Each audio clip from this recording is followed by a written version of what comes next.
कानपुर में यतीम खाना मुस्लिम ऑर्फिनेज को बंद कर दिया गया है। ऑर्फिनेज में रह रहे 42 बच्चों को अब शिफ्ट करने की प्रक्रिया शुरू कर दी गई है। 10 माताएं अपने नाबालिग बच्चों को लेने के लिए यतीम खाना पहुंची थी। ऑर्फिनेज में फतेहपुर, सीतापुर और प्रयागराज के भी 5 से 6 बच्चे रहते हैं। कुल 28 नाबालिग बच्चे हैं।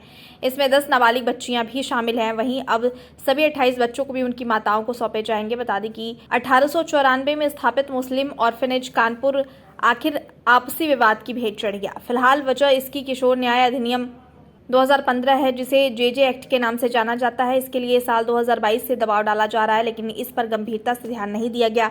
जब आपसी विवाद हुआ तो 50 से अधिक शिकायतें यतीम खाना और इसकी संपत्ति को लेकर हुई थी।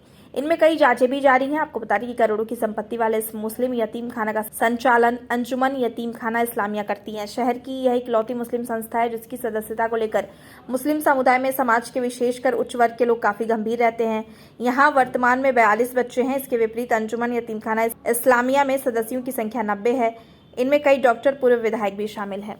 राष्ट्रीय बाल अधिकार संरक्षण आयोग के द्वारा इस पर्टिकुलर बाल गृह के संचालन के संबंध में निर्देश संज्ञान लेकर के निर्देश प्रदान किया है। जुवेनाइल जस्टिस एक्ट के सेक्शन 41 के तहत रजिस्टर्ड ऑर्गेनाइजेशंस ही इस प्रकार के बाल गृह संचालित कर सकते हैं। तो इस पर्टिकुलर संस्था के द्वारा जेजे एक्ट के सेक्शन 41 के तहत रजिस्ट्रेशन नहीं किया गया है और उसके जो विभिन्न प्रकार के जो मानकें पूर्ण नहीं करने के दृष्टिगत एनसीपीसीआर के द्वारा भी और उसके द्वारा एससीपीसीआर के भी एक वरिष्ठ सदस्य के द्वारा निरीक्षण किया गया था और उनके द्वारा इस संस्था के ऑपरेशन को तत्काल बंद करने का निर्देश उनके द्वारा प्रदान किया गया है, जिसके क्रम में आज सीडब्ल्यूसी के माध्यम से वहाँ के जो बच्चों को उनके परिवार के सदस्यों को सुपुर्द किया जा रहा है।